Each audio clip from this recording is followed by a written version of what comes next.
Bonsoir à toutes et à tous les amis, j'espère que vous allez bien. On se retrouve ce soir pour un nouveau live et une nouvelle vidéo et je suis accompagné de Philippe, comment ça va?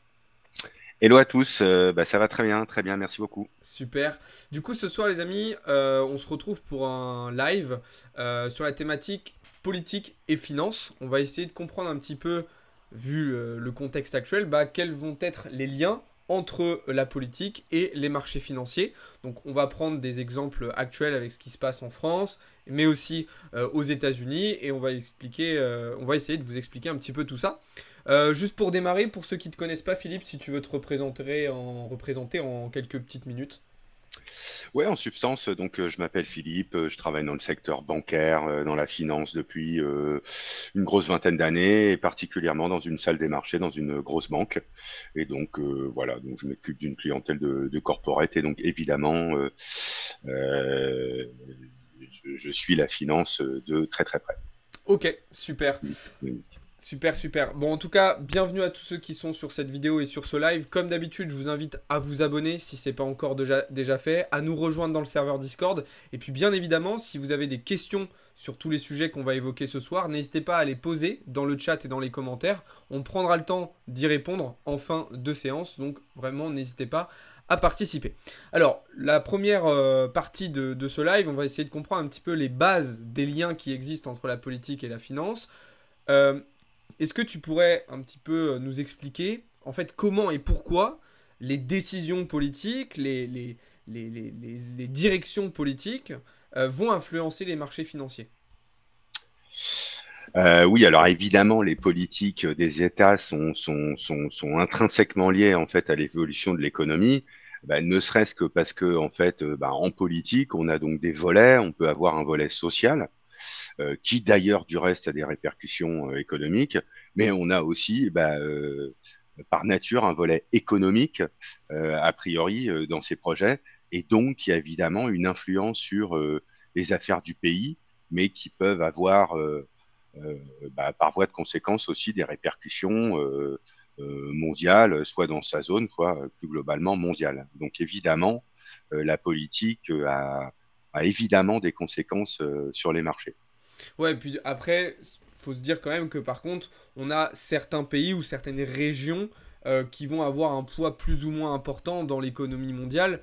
On pense forcément tout de suite aux États-Unis aujourd'hui, qui ont des Évidemment, répercussions beaucoup plus importantes que, par exemple, un pays comme la France. tout à fait, absolument, absolument. Mais bon, on va en parler. La France, évidemment, si c'est un tout petit pays par rapport aux États-Unis, c'est quand même un grand pays dans sa Ouais. zone euro. Tout le monde aussi nous regarde d'assez près.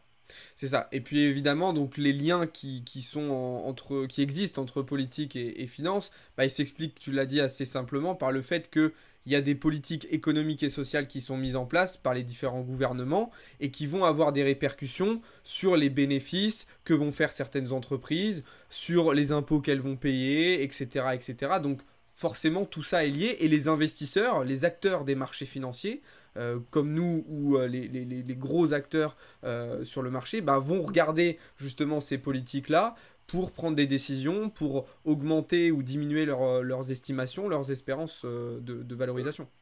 Complètement, tout à fait. Et donc d'ailleurs, effectivement, donc on a, pour revenir à des grands principes. Alors évidemment, c'est beaucoup plus craquelé aujourd'hui, mais des principes marxistes ou alors keynésiens ou alors voilà, très libéraux. Évidemment, on va avoir des politiques qui vont être différentes si le pays est plutôt à gauche ou plutôt à droite. Et donc évidemment, ça va soit bénéficier au marché entreprise, soit aux particuliers plus directement. Voilà, ça va être soit des relances par la consommation, soit des relances justement en allant baisser les charges sociales des entreprises. Et tout ça, évidemment, va avoir des incidences différentes. Ok. Alors justement, on va prendre un premier exemple concret. Aujourd'hui, en France, on est dans une situation d'un point de vue politique assez particulière. On a eu donc les élections européennes il y a à peu près un mois qui ont entraîné une dissolution de l'Assemblée nationale en France et donc qui a engendré de nouvelles élections législatives et qui aujourd'hui, on l'a vu, ont entraîné des répercussions sur les marchés. Alors, pas seulement sur le marché français, on a vu aussi par exemple en Allemagne le DAX un petit peu secoué par tout ça. Euh, Concrètement, pourquoi en fait là la situation qu'on a en France, elle agite autant les marchés? Pourquoi on sent de l'incertitude, de la crainte? Bon, première réponse de base, les marchés détestent l'incertitude. Donc là, très concrètement, on est dans une période d'incertitude et quoi qu'il va en sortir, on sent que l'incertitude pourrait demeurer longtemps. Enfin, voilà. Donc ça, c'est un point qui est effectivement important. Le deuxième, effectivement, c'est que bon, compte tenu de ce qui se profile à l'horizon, donc ça pourrait être effectivement un parti extrême, mais on va y revenir. Voilà. Et donc évidemment, tout ça, ça fait un petit peu peur au marché parce qu'on a des mesures dont on se demande effectivement comment elles vont être financées. Et donc évidemment, tout ça, ça fait assez peur. Et puis, pourquoi ça fait peur justement au-delà de la France, c'est que la France, c'est quand même un pays moteur, en fait, finalement, derrière l'Allemagne. Et encore, aujourd'hui, j'ai presque envie de dire que Ouais. la France est le bon élève. Donc, elle est aujourd'hui très observée. Et donc, voilà, c'est pour ça que le résultat de ces élections, au-delà de ce que ça va impliquer pour la France, c'est ça aussi qu'il faut prendre en considération. Et ce que beaucoup de gens oublient, c'est quel est le regard que va porter l'Europe sur notre pays, quel est le monde et quelles conséquences aussi possiblement ils pourraient adopter. Parce que voilà, Ouais. si ils se trouvent confrontés à une nouvelle politique un peu agressive, eux aussi, hein, ils peuvent adopter une politique qui va être contre nous. Donc il faut avoir ça en tête. Ouais, ça peut créer un Voilà. Et effet donc boule c'est de pour neige ça en que fait assez exactement. rapidement, comme tu le disais, vis-à-vis des autres pays de l'Union européenne, mais aussi à l'échelle mondiale, en fonction de ce qui sera mis en place. Oh, tu te fais sauter, tu te fais Oui, agresser. oui, oui, tout à fait. Pardon, pardon. Pardon, désolé. Il devrait rester là. T'inquiète, Laisse pas de passer. souci.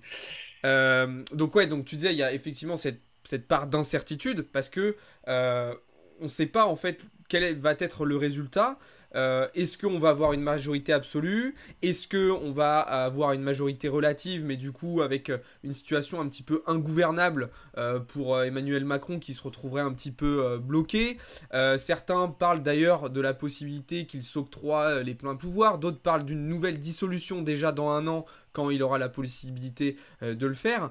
Maintenant, au-delà de ça, bon, globalement, aujourd'hui, avec ce qui s'est passé après le premier tour, les probabilités sont quand même plutôt, nous montrent plutôt qu'on devrait avoir un combat entre le parti du Rassemblement national pardon, et NFP. Je pense que la majorité présidentielle va être quand même plutôt en troisième position. En quoi ces deux grands partis là qui s'opposent, ils vont impacter les marchés, dans quelle mesure, que ce soit sur la partie sociale, économique notamment. Alors, effectivement, le scénario, c'est soit, mais c'est de plus en plus improbable, on a une majorité absolue. Mais je pense que ce serait compliqué pour la France parce que, en dépit de sa majorité absolue, elle rencontrerait une forte opposition et qui pourrait aller peut-être jusque dans la rue si, voilà, elle estime que bon, sa parole se libère un peu trop. Et donc, moi, je crains beaucoup le conflit social. Et bon, on s'achemine plutôt vers une forme effectivement de coalition. Alors avec qui, dans quel cas, tout ça reste et encore est en train de se tracter C'est d'ailleurs flou, ouais, c'est vrai que c'est encore flou. au plus haut niveau, mais ça reste encore très flou. Bon, cela étant, on ne voit pas dans ce contexte de majorité claire se dégager. Il va forcément y avoir des majorités, mais qui vont se défaire au profit d'une autre, etc. Enfin, pour ma part, je suis assez quand même circonspect et je trouve que si on le voit, les marchés ont consolidé. Je trouve qu'il reste quand même raisonnable dans ce qu'on a pu voir. Alors, les gens qui commencent à me connaître diront que je suis sans doute trop pessimiste, mais raisonnablement, je ne suis pas très optimiste Ouais, pour les mois à venir parce que, ça sent l'alternoiement et donc une forme de blocage et donc les marchés n'aiment pas ça. Euh, Soit, oui, ça va se radicaliser d'un côté ou d'un autre. Il va falloir chercher des consensus, tout ça va prendre du temps. ouais, Euh, bon, donc en effet, oui, oui, ça aura un impact. Et évidemment, en fonction de ce qui va être voté, là, plus pour aller dans le fond, euh, ça peut avoir des impacts marqués. Et ouais, d'ailleurs, je pense que si le vent avait tourné plus en faveur du nouveau Front populaire, à tort ou à raison, les marchés auraient réagi, je pense, plus négativement. Ouais. Voilà, on a effectivement un programme pour le coup qui est relativement lisible et qui va venir prendre l'argent là où il est, hein. Enfin, c'est leur propos. Et alors, autant ils trouvent des moyens pour le financer, plus que j'ai le sentiment au niveau du Rassemblement national, qui va peut-être faire moins de chèques que pourrait le faire le LFI. Mais effectivement, ça peut faire peur, les taux de l'IS, le retour d'un certain nombre d'impôts, etc., de la fiscalité plus lourde pour les entreprises. Enfin voilà, une re-répartition assez significative du capital. Ouais. Donc ça, évidemment, c'est un impact, ça aurait un impact beaucoup plus élevé sur les marchés. D'ailleurs, Ça, à l'image que... Oui, pardon. Ouais, non, non, c'est ce que j'allais dire pour rebondir sur la réaction des marchés. C'est vrai que moi, comme je t'avais dit, j'étais rentré vendeur sur le CAC dès le lendemain de l'annonce de la dissolution. Et c'est vrai que là, après le premier tour, on a vu un petit rebond technique sur le CAC. Alors, je pense pour deux raisons. La première, c'est que, effectivement, tu l'as dit, le parti NFP est pas arrivé en première position. Et la deuxième raison, je pense que c'est dû aussi au fait qu'il n'y ait pas de majorité absolue pour le moment aussi. Je pense que ça a rassuré un petit peu les marchés. Et Probablement je suis aussi. un petit peu d'accord avec toi où je pense que à court terme, si la gauche passe, il y aurait une réaction plus rapide des marchés négativement. Mais je pense que dans la durée, quel que soit le résultat, il y aura une réaction négative. Mais qui se Alors, fera tu as tout peut-être à un fait petit peu raison plus de le loin. dire. Et voilà, autant je pense que la réaction à court terme serait beaucoup plus marquée si voilà, on était option gauche, mais se resterait dans le passé. Autant je pense que la réaction serait bien moins marquée si c'était l'extrême droite. Mais en revanche, je crains un trend baissier plus Ouais. marqué dans les mois ou les années qui suivent. Ouais. Euh, Sachant que, en fait, encore une fois, évidemment, on n'est pas là pour prendre parti ou quoi que ce soit. Quand on vous explique ça, c'est de manière totalement objective et neutre. Mais aujourd'hui, pour les marchés, l'option qui serait la meilleure, entre guillemets, ce serait de garder, en fait, une majorité présidentielle qui oui. ramènerait de la stabilité et de la certitude sur le pays et sur les marchés.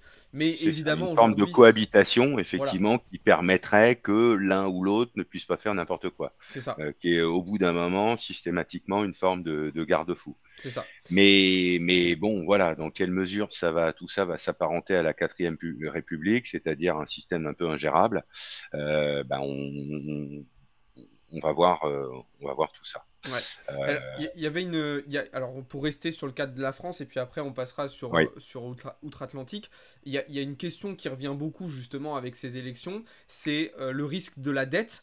On sait qu'il y a 2 semaines, la France a déjà mm, levé un peu plus de 10 milliards. Aujourd'hui, j'ai vu qu'ils avaient réitéré l'opération. Il y a des craintes importantes autour de cette question de la dette. J'ai vu tout à l'heure une question aussi dans le chat d'une personne qui me demandait comment on pouvait expliquer la dégradation de la France, de la note française, pardon, mm. vis-à-vis de sa dette justement.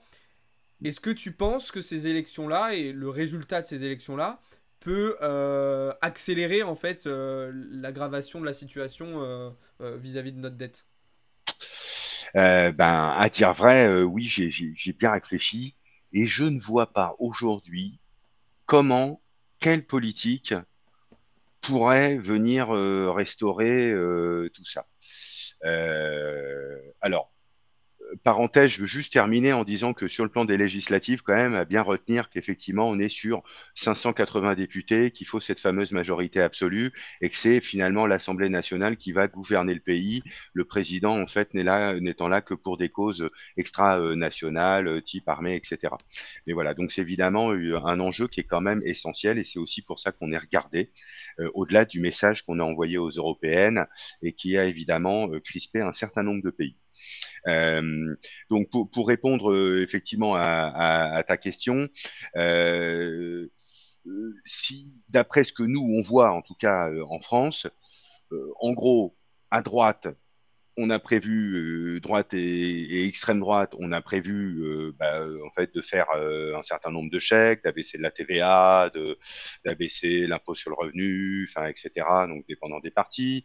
D'un parti à l'autre, on a d'alléger des charges patronales ou sociales.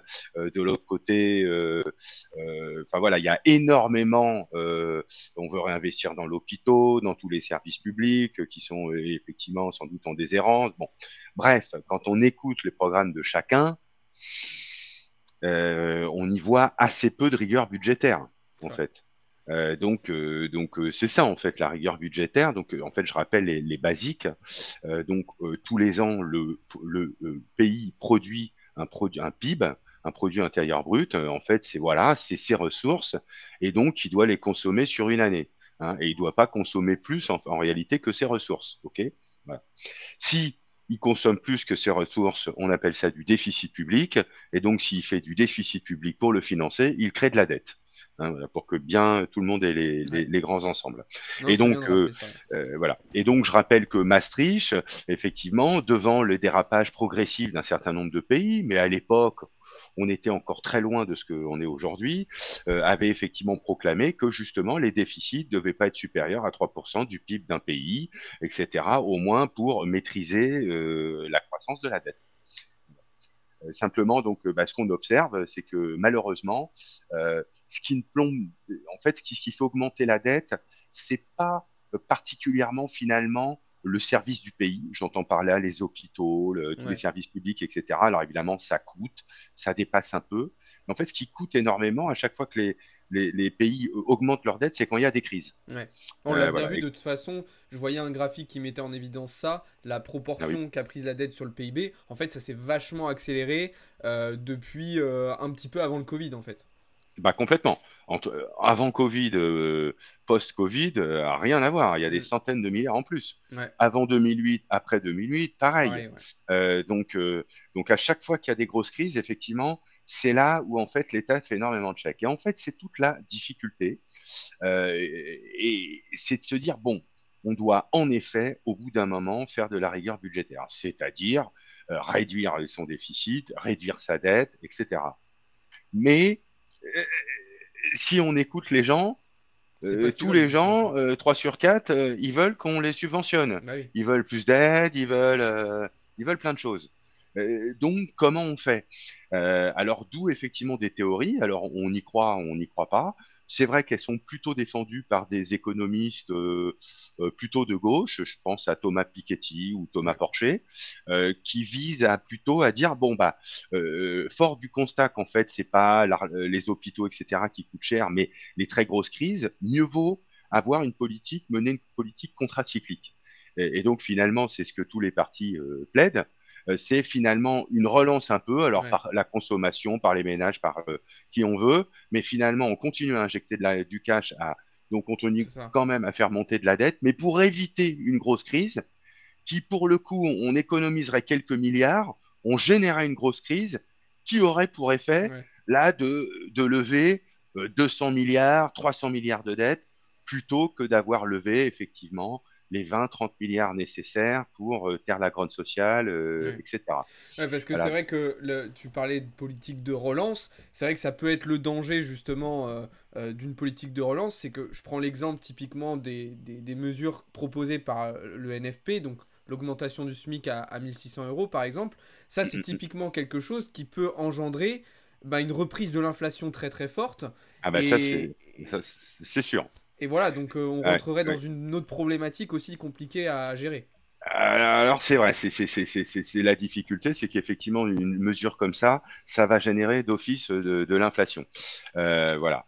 Maintenant, il faut se souvenir aussi, évidemment, à chaque fois qu'on a de ce type de mesures, le patronat crie haro et dit évidemment qu'il va mourir demain. Ouais. On peut observer quand même que dans l'histoire économique et depuis l'ère industrielle, hein, et même encore avant, quand on a commencé à dire que les petits en dessous de 8 ans n'allaient pas travailler, le patronat a dit on va pas s'en sortir. Et après, ça a été 12 ans, 14 ans, etc. Au Et puis final, après, il ça y a va. eu, bah oui, et puis il y a eu le Front populaire. Il faut voir aussi les titres. Donc, si tu veux, c'est un choc aussi. Alors, les gens peut-être n'aiment pas l'analogie, hein, parce qu'on a des slogans qui reviennent, plutôt Hitler que le Front populaire, etc. Mais je trouve que l'analogie quand même peut se faire quand on voit les affiches Mm. où, bah oui, à l'époque, c'était 2 semaines de congés payés, on passe de 48 heures à 40 heures, etc. Et évidemment, le patronat disait, on va mourir dans les 6 mois. Bien, bon, en fait, Force ça est ne de s'est pas produit. constater que c'est pas le cas. Bah, Heureusement. factuellement, ça ne s'est pas produit, en fait. Donc peut-être tout ne s'est pas fait aussi rapidement, mais enfin quand Ouais. même. Et puis etc. Et puis après Mitterrand, quand Mitterrand est arrivé au pouvoir, il y avait quand même énormément de gens qui voulaient quitter la France, qui avaient une peur réelle, hein, qui pensaient clairement que ça allait être le rétablissement des goulags, sauf cause, etc. Voilà, avant que bon bah voilà les gens soient plus réalistes, parce qu'aujourd'hui de toute façon, on peut pas être marxiste dans un monde ultra-capitaliste. De toute façon, tout nous empêche. Donc, il n'y aura pas de révolution absolue. Mais bon, bref, pour répondre à ta question, c'est sûr que la réduction de la dette, ça va pas dans. Je vois pas ça. Je vois Et, pas comment on va pouvoir faire à court terme. et du coup, quels sont les risques justement vis-à-vis de cette dette? On parlait tout à l'heure de la dégradation de la note justement de Aïe, la France vis-à-vis de aïe, ça. c'est vrai. Mm. Ça peut être quoi les répercussions derrière vis-à-vis aussi des autres pays, vis-à-vis de la Banque Ouais. Centrale Européenne?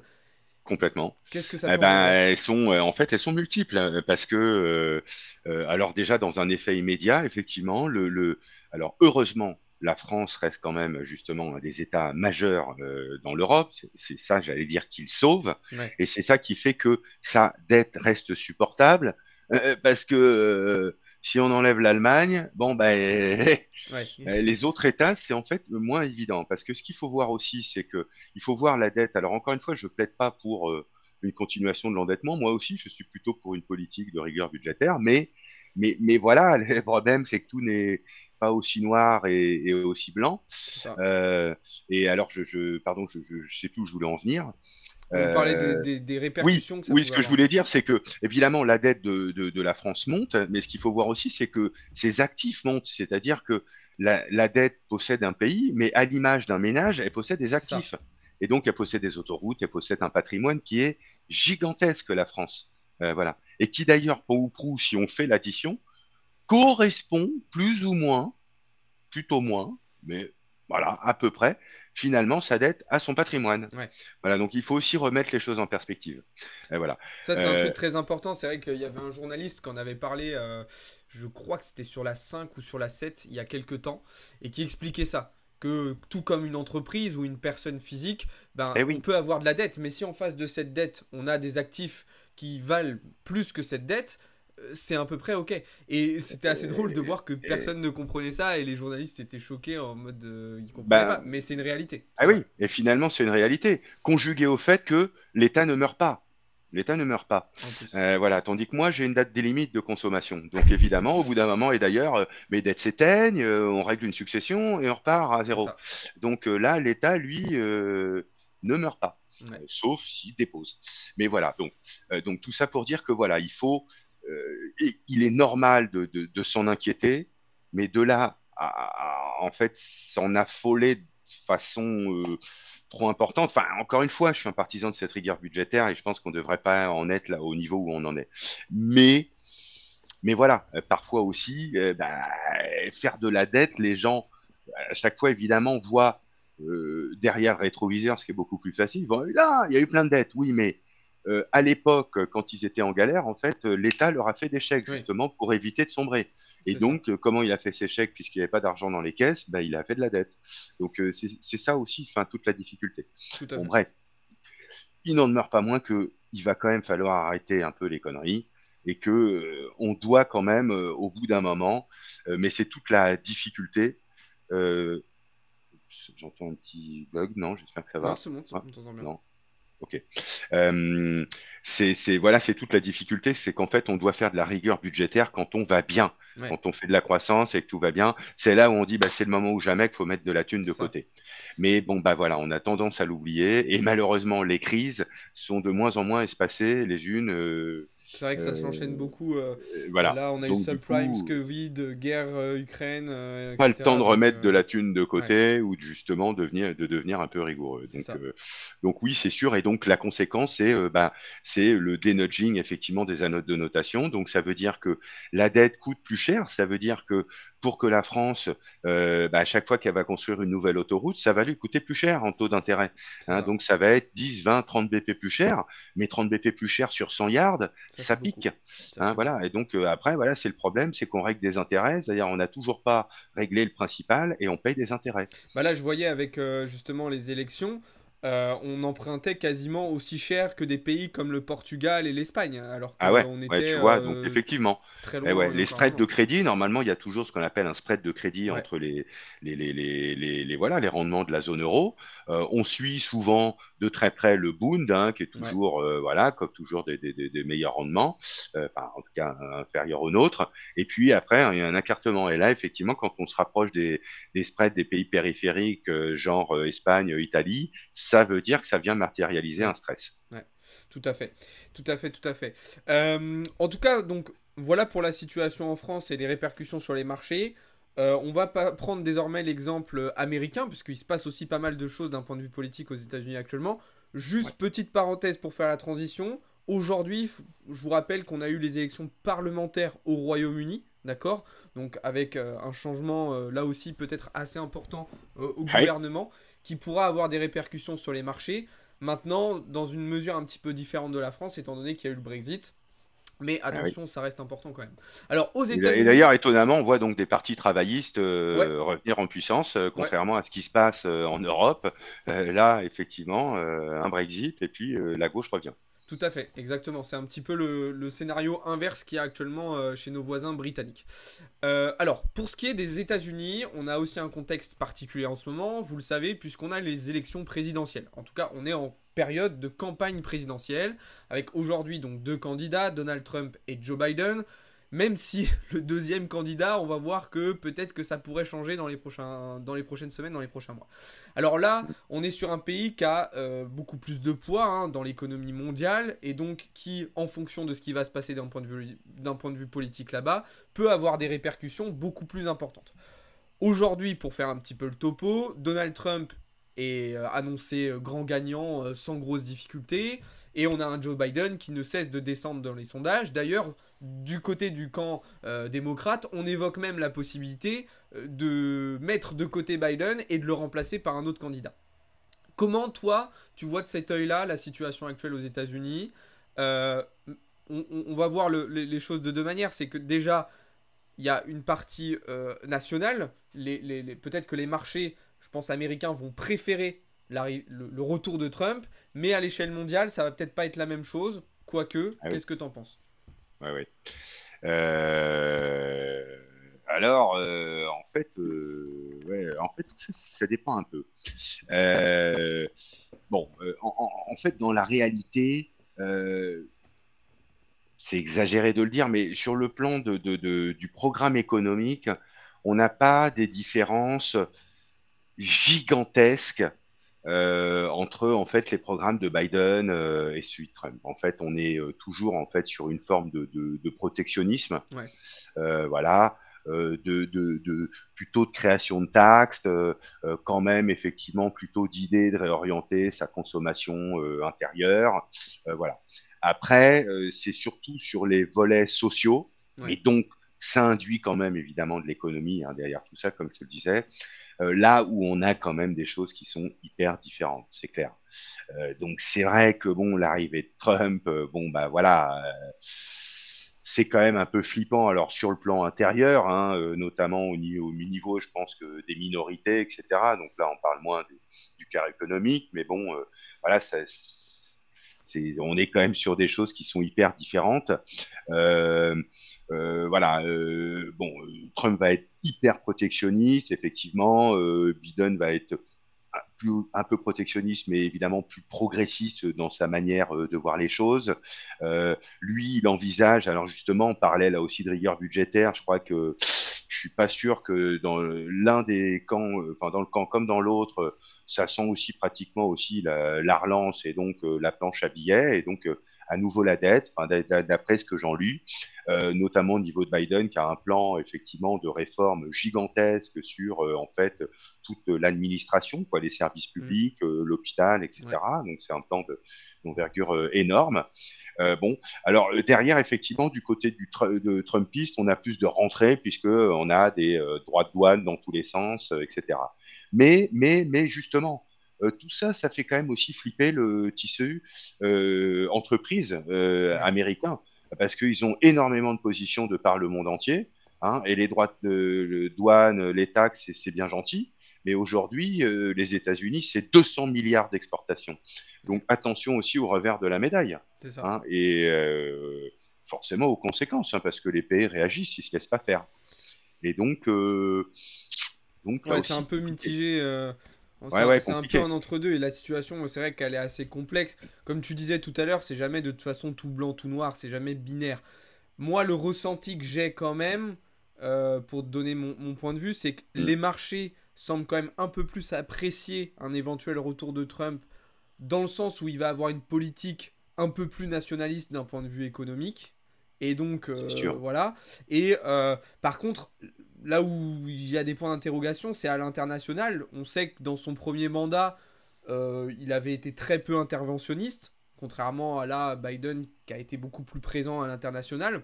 C'est vrai. Est-ce que tu penses que il va revenir dans cette parce que on l'a vu beaucoup dans ses dernières déclarations. Oui, quand j'arriverai au pouvoir, la guerre avec la Russie serait terminée, la guerre avec ceci serait terminée. Ouais, Est-ce que tu penses ouais. qu'il va repartir dans ce qu'il a fait dans son premier mandat ou un peu moins? Ben, moi, je crains beaucoup de choses et justement, en fait, quand on parlait de la France, tout ça, en fait, il faut aussi le mettre en perspective et le conjuguer, l'additionner avec ce qui se passe aux États-Unis. Ouais. Et c'est aussi pour ça on a le droit, je crois, encore plus d'avoir peur en Europe, parce que si en Europe ça va pas bien, en France, entre nous, etc., et que on vient ajouter à ça le péril Trump, hein, pardon, voilà, qui est toujours difficile à manœuvrer. Et moi, je pense qu'effectivement, sur le plan international, alors, il va appliquer un certain nombre de positions, et notamment réduire son aide à l'Ukraine et essayer de normaliser ses relations avec la Russie. Donc, Ouais. franchement, je- Compliqué. Ouais. ouais, honnêtement, très difficile de dresser un portrait de ce que va être le monde dans 12 mois, mais moi, Ok. je pense qu'il pourrait être quand même assez différent parce que je vois pas pourquoi il s'arrêterait d'être un peu fou et il va certainement exécuter un certain nombre de ce qu'il est en train de choses, de ce qu'il Ouais. est en train de déclarer. Ok, c'est vrai que tu parlais aussi de la dette des États-Unis tout à l'heure, enfin il y a quelques minutes, et ça me fait penser qu'il y a un an, déjà, enfin déjà, c'est pas déjà, mais il y a un an aussi, on était en live ensemble, et Ouais, on parlait justement cette question de la dette américaine qui avait fait ouais, beaucoup parler l'année dernière à cette période-là, juin-juillet, où il y a eu beaucoup exact. d'affolement, etc. Et c'est vrai que la situation n'a évidemment pas du tout changé depuis, elle s'est même C'est ce totalement qu'on avait dit. empirée. On avait dit, ça va, tu vas voir un non-événement. C'est Évidemment, ça. on panique parce que pour rappeler que les mecs, arrêtez de faire n'importe quoi, etc. Mais en même temps, tout le monde doit bouffer, donc faut payer les salaires, C'est ça. donc on émet de la dette. Et donc, pareil, enfin, régulièrement, l'exercice va se poser, etc. Mais bon, quand même, à force qui se pose, évidemment, ça impose quand même à ceux qui sont au pouvoir des garde-fous, quoi. Ils peuvent Ouais. pas faire. Après, on a quand même la sensation d'être un petit peu, d'un point de vue finance d'État, là je parle, d'être dans une impasse où en fait, on sait qu'on fonce tous dans le mur, mais voilà, en Bon, fait, on essaye de repousser le mur un peu plus loin toujours, mais on sait qu'à un moment, il faudra accepter de se le prendre, et en attendant, on fait semblant, quoi. c'est vrai que c'est un peu dingue, mais en fait, comme pratiquement aucun pays n'est vertueux, bon bah du coup, tout le monde fait un peu semblant de pas trop voir que le problème est réel, mais évidemment qu'il est réel. Et je veux dire, le seul poids de la dette, ça absorbe un poids du PIB qui devient de plus en plus insupportable. Ok. Donc, ouais, non, c'est un problème, c'est un problème. Ok. Pour rentrer dans une dernière partie, un petit peu plus du coup investissement, puisqu'on est aussi là pour parler de ça. Alors sans justement faire de conseils en investissement, dans ce genre Mhm. de période particulièrement instable d'un point de vue politique, euh, quels seraient les principaux conseils que tu pourrais donner à des investisseurs, aux gens qui nous écoutent? Alors je parle de conseils en termes de vigilance, etc. Et pour Mhm. toi, Monsieur. quelles sont les valeurs, les actifs auxquels il faut plutôt s'intéresser dans ce genre de période et lesquels il faut au contraire peut-être un petit peu plus délaisser actuellement. Mhm. Ok, alors évidemment, je rappelle que je suis pas du tout en conseil, que je ne délivre que de l'information, et essentiellement de l'information de marché. Et d'ailleurs, dans le cadre de mon métier, finalement, mes clients en fait font que je suis assez peu sur des sujets actions, et je suis plus sur des sujets monétaires, voilà, d'autres classes d'actifs moins risqués. Ouais. Évidemment, on a une vision sur tout, on a des avis, on a évidemment des conseils internes, etc. Forcément, et compte tenu de ce que je viens de dire, je suis pas hyper optimiste à court terme, court moyen même, sur les marchés donc français, donc CAC, et plus globalement sur les marchés européens. Euh, moi, je suis plutôt, si je devais l'être, hein, je serais effectivement plutôt short action. Ouais. En fait, je pense qu'on n'a pas assez consolidé, Ok. que forcément, il va sortir de tout ça, je te dis, des comment, des comment des idées Ouais. politiques qui vont forcément faire un peu mal à l'un ou à l'autre, donc qui vont provoquer du remous, des questions, comment on va mettre ça en place, on revient en arrière d'ailleurs sur certaines choses qui étaient quasi acquises, la retraite, je sais pas, un Ouais. certain nombre de choses. Bon, Tout à fait. donc voilà, donc moi pour moi je vois pas les choses quand même s'apaiser à court terme. Donc en raison du fait que ça, au mieux, ça ne s'apaise pas et au pire, ça s'aggrave. Ouais. Le pays se cristallise, voire même, je, je n'écarte pas, alors je veux affoler personne, mais un risque même de quasi-embrasement de Ouais. notre pays. Je vois sur les réseaux à quel point les gens se radicalisent dans leur propre camp. Et donc, ça va être compliqué de se parler si on continue à être comme ça. Mm. Et donc ça va se traduire. Donc Donc plutôt vendre sur les actions. Et est-ce que du donc coup, voilà, au je suis contraire, il y a plutôt d'autres vendeur valeurs action. Donc voilà, aujourd'hui, bon, donc l'inflation est reflue, etc. Mais bon, la Banque centrale, on l'a vu, elle se presse pas. On est toujours sur un scénario de deux baisses de taux et encore hein, en zone euro, un ou deux, septembre-décembre. Mm. Donc on est sur des actifs sans risque. Alors évidemment, si vous voulez faire 20-30% par mois, c'est sûr qu'il faut prendre des actifs risqués. Mais voilà, raisonnablement, le prix des actifs sans risque, il reste encore très correct, puisqu'on est sur un taux dépôt 3,75. Donc voilà, vous pouvez aller chercher à placer de la thune sans risque à 3,5 sans problème. Euh, Évidemment, quand même, dans ce contexte, même si pourtant j'aime pas ce genre de conseils, dès qu'on flippe, on dit faut acheter de l'or, Ouais. hein. Et finalement, j'entends toujours des gens qui disent faut acheter de l'or. Je te l'avais dit, ouais, je crois moyennement à ça. Après, j'ai vu les graphiques, quand même, c'est vrai que sur un temps très long, celui qui a acheté de l'or et qui ne l'a pas vendu, c'est quand même pas mal. Ouais. Mais je faisais observer que dans des périodes quand même finalement assez courtes, genre la décennie, parfois on croit qu'on a hyper augmenté, mais en fait On a on a plutôt, fait pas loin du ouais, plutôt. surplace. En tout cas, on a atteint un point haut, on a chuté, puis on a réatteint plus ou moins le point haut. Mais bon, bon voilà. Mais bon, évidemment, quand même, voilà, en fait, un peu des valeurs refuges, quoi. Ouais, c'est Donc ça. voilà, pourquoi pas un peu d'or. bon, voilà, après, j'enfonce des portes un peu ouvertes. Et un peu de Bitcoin, on n'oublie pas. Mais voilà, et un peu de Bitcoin toujours de toute façon en fond. De toute façon, il faut avoir plusieurs classes C'est d'actifs. ça. Donc, on ne sait jamais avec le Bitcoin, même si on souffre un peu, on en parlait voilà, au préalable. C'est sûr que, bon, sur le Bitcoin un peu moins, mais tous ceux qui ont des altcoins, C'est un peu ça a plus quand dur. même bien souffert.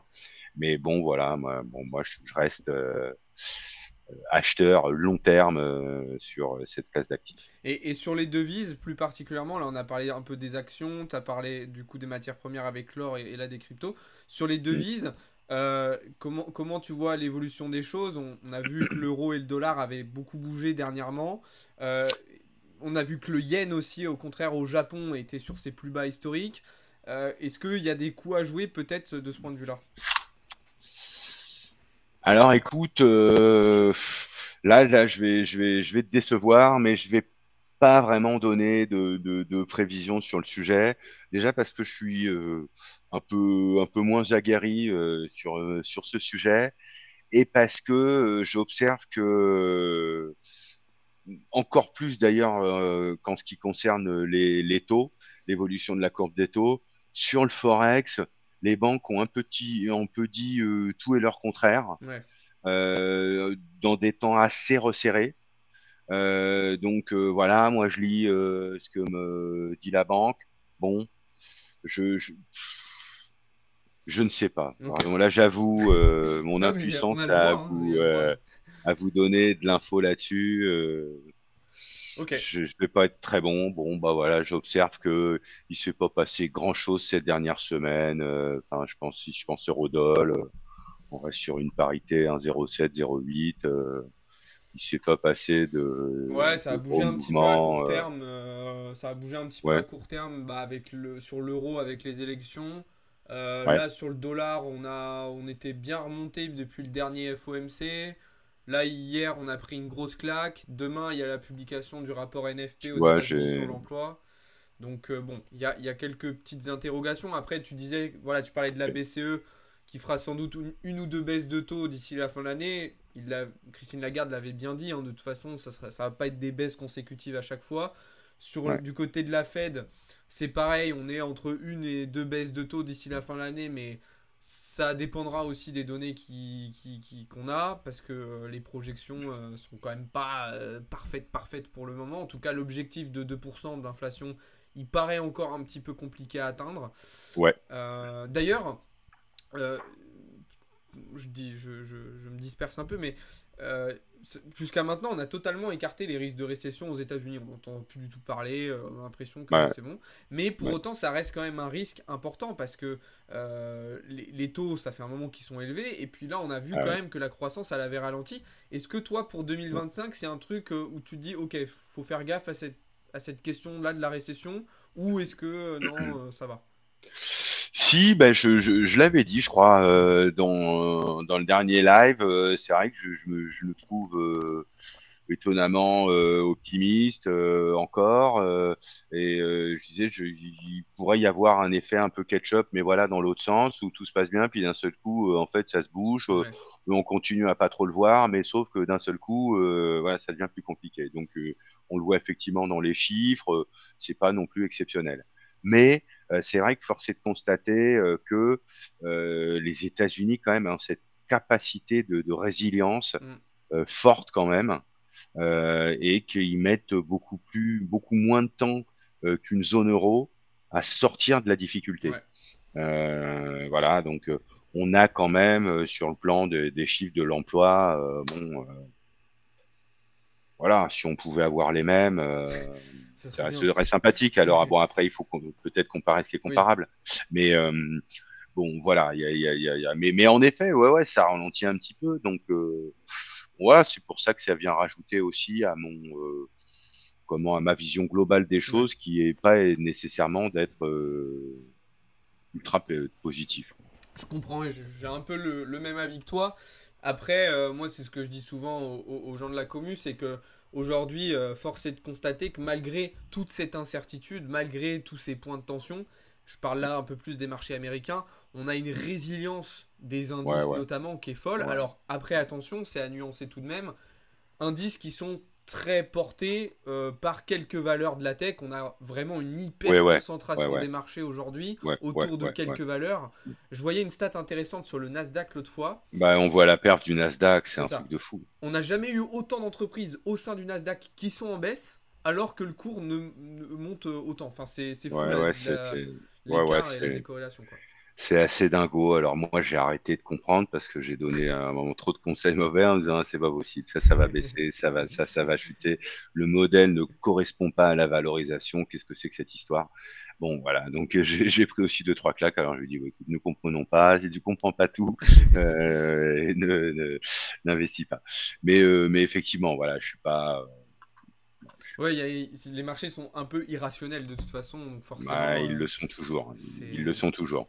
Mais bon, voilà, même en Europe, même le CAC, il n'y a pas si longtemps, on avait tapé le plus haut hein, quand même. Donc on reste Ouais, aussi. c'est clair.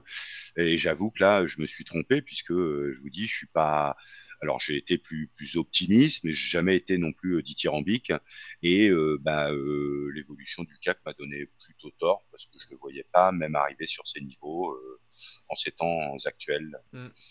Ouais, Quand même après, les marchés ont joué aussi beaucoup sur l'anticipation des baisses des taux des banques centrales. Bah Ils ont ouais, pris ouais, aussi ouais, ça. c'est vrai, mais en fait, qui finalement est pas vraiment arrivé, Ouais, alors que bon bah finalement on est arrivé à progresser, alors c'est ça. que ce qui était anticipé n'est pas vraiment arrivé. Donc c'est ça qui est fou quoi. En fait, les marchés Mais essayent à chaque fois de rebondir sur une nouvelle raison pour continuer, enfin, pour continuer de monter en fait. Un coup complètement, c'est les complètement, taux, un coup c'est ceci, un coup c'est complètement. cela, et du coup Bah c'est un peu fou. ce qu'il faut voir aussi, c'est que c'est vrai que évidemment on parle de crise, mais surtout le particulier qui souffre, tout ça machin, mais en fait le tissu des entreprises.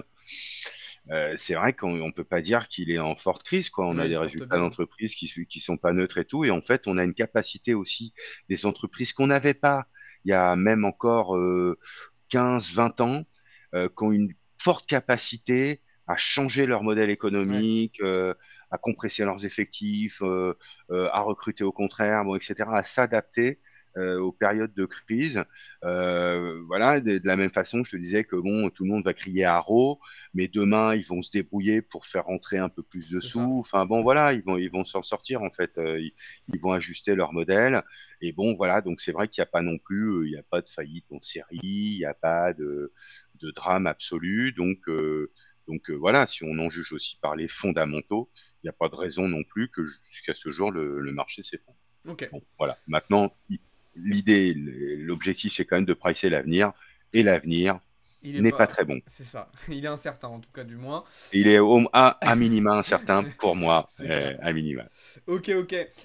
Bon, il est déjà 18h45, un petit peu Ouais, passé. On ouais. va donc prendre quelques questions dans le chat pour terminer ce live qui était très intéressant. Évidemment, on va pas pouvoir répondre à tout le monde. Et évidemment, les amis, c'est un sujet qui est passionnant et sur lequel on pourrait discuter des heures et des heures et des heures.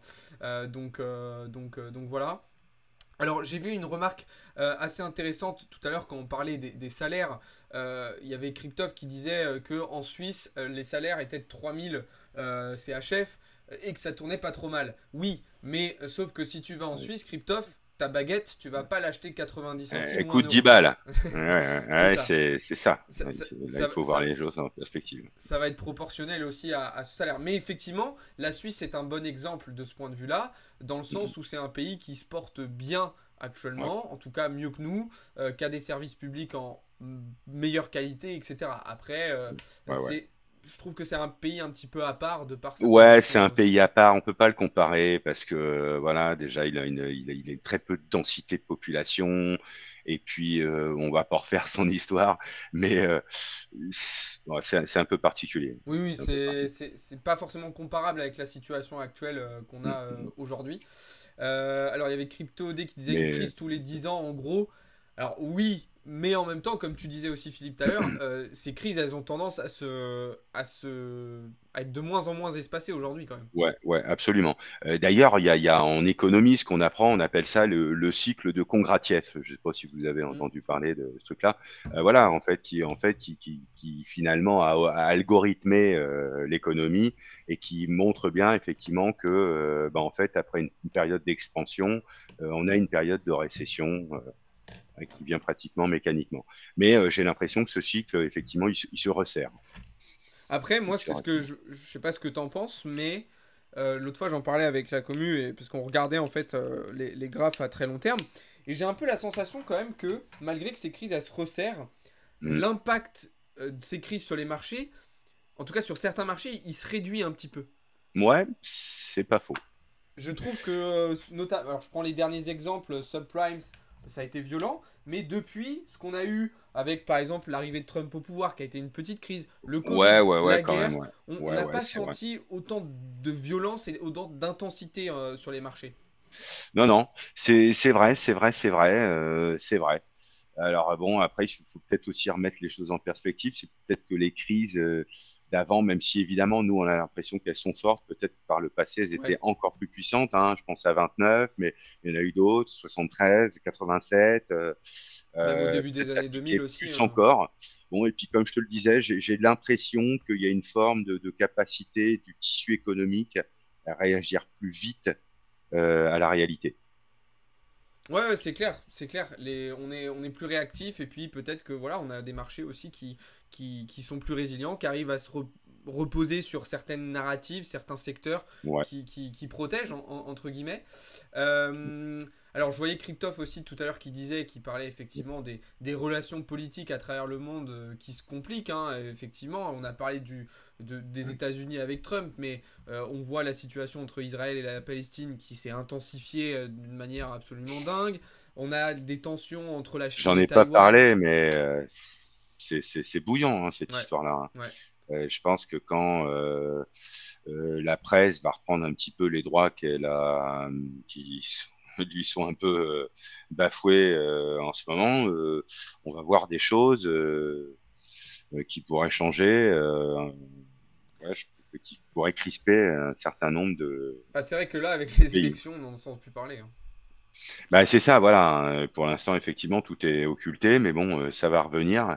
Et au bout d'un moment, quand on va commencer à faire les comptes, bon, Ça va voilà, être moi, compliqué, c'est hein. vrai que ça aussi, Ouais, ouais, c'est un point important évidemment mm, et mm, ça fait mm. partie des nombreux points de tension qu'on a de Bah par le ouais, monde. ouais, et en Europe, on n'est pas d'accord aussi là-dessus, quoi. Ouais, Hein, reconnaissance, pas reconnaissance, de quel État, bon, bref. ouais, c'est le bordel. Euh, C'est le bordel, mm, clairement. mm, mm, On a mm. aussi la situation entre la Chine et Taïwan qui est très tendue.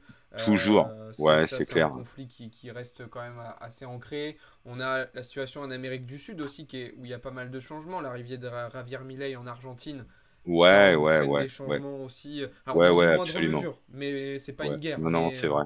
C'est vrai, c'est vrai. Ouais, complètement. Mais c'est quand même un point important.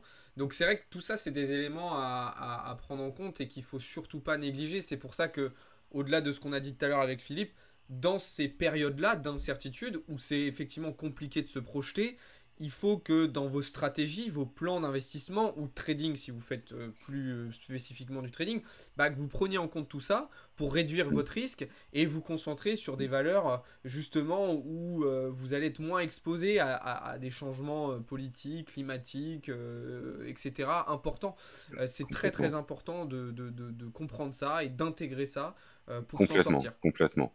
Il faut de toute façon ce que j'appelle toujours une poche de ce qu'on appelle du cash-cash équivalent, c'est-à-dire voilà, un truc qui est immédiatement mobilisable, qui rapporte sécure, voilà. Et donc ça, il faut une poche. Et en ce moment, il faut avoir une poche. De tout ça, il faut toujours en avoir une. Et en ce moment, il faut qu'elle soit plus importante que les autres.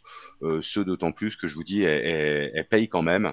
Donc on va pas prendre des risques inutiles. C'est ça. Toujours avoir aussi, c'est ce qu'on dit, toujours aussi avoir du cash de disponible, justement quand on est investisseur, parce que voilà, si on s'attend à un repli des marchés pour X ou Y raison, bah, il faut être en capacité de profiter de ces replis-là pour se positionner. oui. Alors, moi, je vous parlais l'autre fois de ce qui se passait en France. Bah voilà, on a vu certaines valeurs intéressantes, comme du LVMH, comme du Vinci, comme du L'Oréal ou du Dassault, qui se sont repliés un petit peu avec les élections. Il y avait des niveaux intéressants à surveiller pour certaines valeurs. On a parlé du gold aussi, ça a été le cas, où alors là, il est remonté cette semaine, mais il était revenu sur les 2300 points, qui étaient des niveaux éventuellement aussi intéressants. C'est important d'être mobile en fait sur les marchés et d'être en capacité de réagir à ce qui se passe. Donc voilà. Bon, bah, sur ces belles paroles, on va arriver au terme de ce live. En tout cas, encore merci beaucoup, Philippe, de ta présence. C'était vraiment très Je t'en intéressant prie. comme d'habitude. C'est toujours un plaisir de t'accueillir sur la chaîne. Merci à toi. Je sais pas si tu voulais rajouter un petit mot pour la fin. Non, si ce n'est inviter les gens à voter, Bien évidemment. euh, à bien voter. Alors évidemment, je vais pas les orienter, mais voilà, en fait, qu'ils aient conscience aussi qu'au-delà du vote qu'ils mettent et de ce que ça peut conduire pour leurs propres aspirations, qu'ils voient aussi en fait que le monde les regarde C'est aussi ça. par ailleurs et qu'il faut le prendre en conséquence parce que le monde les regarde et peut agir aussi en conséquence pour ou Exactement. contre nous. Voilà, donc il faut essayer d'être sage. En tout cas, merci beaucoup encore Philippe. Donc ne bougez pas les amis, d'ici quelques minutes, enfin en fait juste après, il y a Théo qui va prendre le relais en live sur Twitch et sur TikTok. Donc vous allez avoir encore un joli Ouais, live avec vous. Philippe, bah, on se retrouve prochainement pour super. un nouveau live, pour une nouvelle thématique. En Ouais, tout cas, encore ça merci de marche. ta présence. Et puis bah, je vous souhaite à toutes et à tous une très très bonne soirée. Ciao les amis, salut à tous.